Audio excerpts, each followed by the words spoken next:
hexagonal pyramid,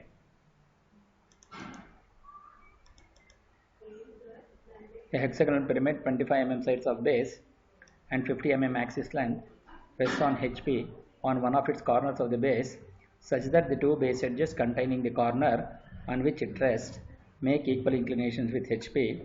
Draw the projections of the pyramid when the axis of the pyramid is inclined to HP at 40 degrees and to VP at 30 degrees. So this is the problem. So since it is resting on HP, so obviously we have to start from HP such that it is resting on corner. Since it is resting on corner, the end of that end of the sketch we should have a corner that you can see here, A and D. Here this end is a corner and this end is also a corner, so that it will going to be rest on HP. Since all the edges are resting on HP, so obviously this is parallel to HP, so I am getting the true shape in HP, that is AB, BC, CD, DE, EF and FA. All the sides will have a side of equal to 25 mm. That is evident from here. All the sides will going to have equal sides of 25 mm. And draw the diagonals, join the diagonals, so that you will going to get the center, which is the O. So when you look from the front view, we can see the height of the pyramid, which is the axis of the pyramid. Axis length can be seen when you look from the front view. So here this will going to be the height. This height will going to be 50 mm. So when you look from the front view, A, B, C, D are nearer to the observer, so it is visible. A dash, B dash, C dash, D dash is visible. When you look from the front view, both E and F are invisible, therefore E dash and F dash is in bracket. And O1 dash is hidden by the O1 dash is hidden by the edge of BC, so therefore O1 dash will be invisible. And since when you look from the front view, O is visible, so O dash is visible. And join the center O dash to O1 dash with the center line with a big dash and small dash, big dash, small dash. Then then we have joined between the apex point to the vertices, end vertices of the hexagon. So O to A is joined, O to B, O to C, O to D, O to E and O to F. So similarly, O dash is visible, A dash is visible. So join these two, O dash B dash, O dash C dash and O dash D dash. Now this has to be seen in the orthographic projection, the same thing which has been transferred here. This is when you look from the three-dimensional object, this will going to look like this. So this shaded portion will going to be the one which will going to be seen. So AB, OAB is seen, you can see O dash, A dash, B dash is a continuous line. Then O dash, OBC is seen, O dash, B dash, C dash is again a continuous line, so which is visible. O dash, C dash, D dash is the one which is going to be visible. So O dash, C dash, D dash is the one which is going to be visible. The left out portion is OFE and OFA. You can see O dash, F dash, A dash will become invisible. O dash, F dash, but A dash is visible, but again that triangular face is hidden. So it is not possible to visualize that. So now when you are coming into the orthographic view, here we need to write the hexagon. So to draw a hexagon, since it is in the corner position, the extreme endpoint should be a corner, that must be a single point. So draw a horizontal line and with any point on that center, take a radius of 25 and draw a circle. Once you draw a circle, so this horizontal line will cut at these two endpoints, which is A and D.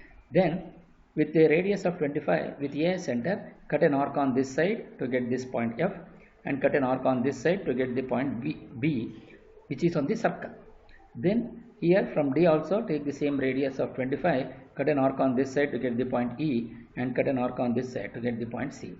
Then join A to B, B to C, C to D, D to E, E to F and F to A all with the dark lines, and then join the diagonals A to D, B to E and F to C, join the diagonals to get this point, the center.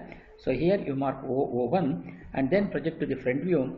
Once you project to the front view, so here A dash will come on the XY line, so B and F will come on this XY line, CE will come on this, and O to O1 dash will going to come on this, and D will come to this point. Here D is visible, but it is shown in the bracket. It is D has to be visible, that you can see here D dash is visible.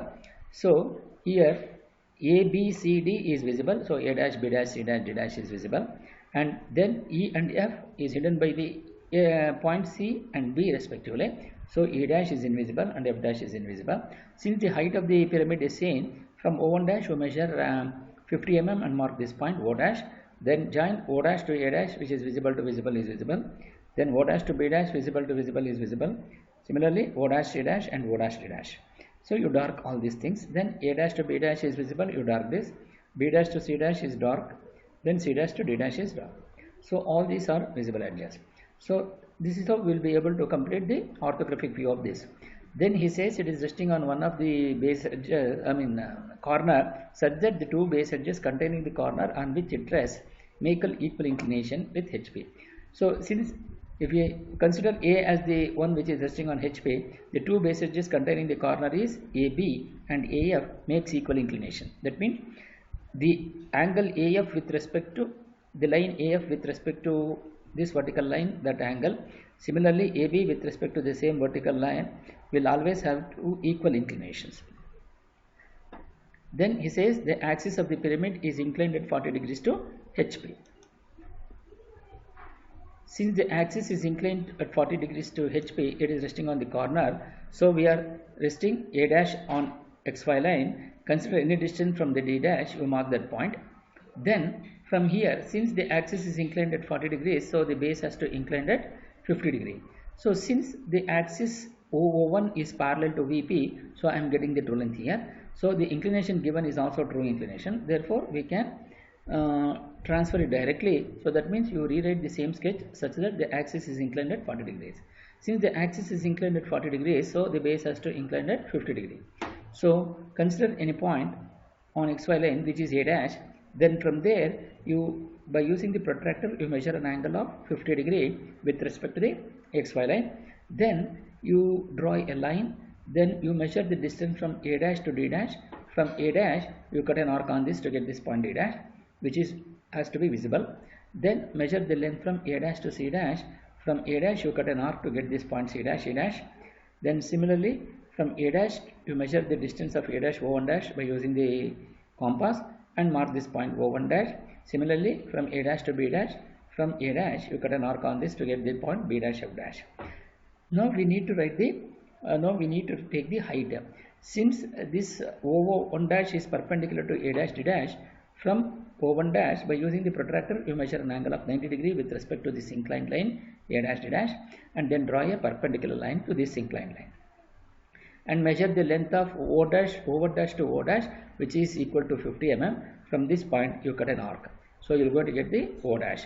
Then join all these points similar to the one which was done in the first position front view, including visible and invisible edges. Then you write the top view. So draw a vertical projector from O dash, and then O1 dash, and then A dash, and then D dash. All these things will going to lie on this horizontal line. So that is the reason why we project directly first all the single points. So A, O, O1 and D. So you project all these points directly onto this. So O dash is here, so O will come here. So A dash is here, so A will come on this. So then O1 dash is here, O1 will going to come on this. And D dash is here, so D will come on this. So you have projected all the points O, A, O1, D. Now you draw a vertical projector from B dash F dash, and then draw a horizontal projector from B to get this point B. Similarly from F to get this point F, and draw a vertical projector from C dash and E dash, and draw a horizontal projector from E to get this point E, and draw a horizontal projector from C to get this point C. Then join A to B, B to C, C to D, D to E, E to F and F to A with thin continuous line. Then join between OA, OB, OC, OD, OE and OF. All these things with a thin continuous line. So then you need to observe the condition of visibility and invisibility. So here all the exterior edges of the boundaries of the solids are visible. That is the condition of visibility, point number 1. So here, since OB, BC, CD, DE, EF and FO all are on the boundary edges, so automatically that becomes visible. So you dark them. Okay. Then when you look from the top view, O dash D dash is nearer to the observer, so OD will going to become visible. So the OD will going to become visible. So the OD is visible. Now, so then we are left out with OE and OC, then OA, then AB and AF. Now, since OD is visible, now the edge or a corner which is on XY line in the front view is always invisible in the top view. So that means A will be invisible.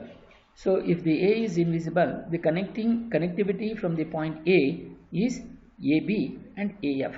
So A to F will be invisible, because from A, once if A becomes invisible, invisible to visible becomes invisible. So AF will going to become invisible, and also AB will going to become invisible, and OA is also invisible, but OD is visible. So since we have to give the priority to OD because the visible edge, so we dot OD and we have not taken OA here.